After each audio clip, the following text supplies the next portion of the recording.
I have this big fear when it comes to Kagurabachi's manga, and I've had it for a little while now. I'm gonna start this video off by obviously saying I do not have any info outside of what you guys have, but this issue revolves around the pacing.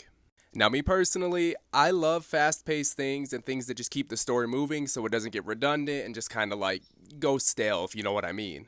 But with Kagurabachi, I have this weird, overwhelming feeling that this is probably only gonna last like 200 chapters.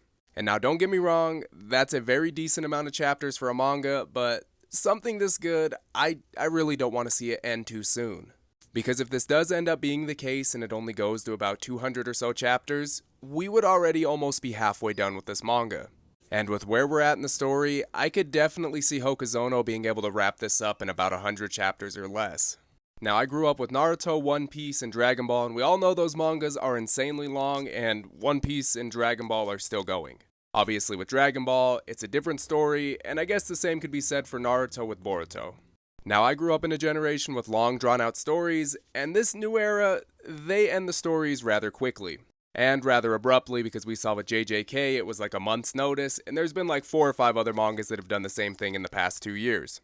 Maybe it's us as a society with shorter attention spans, but I really hate seeing things end too soon.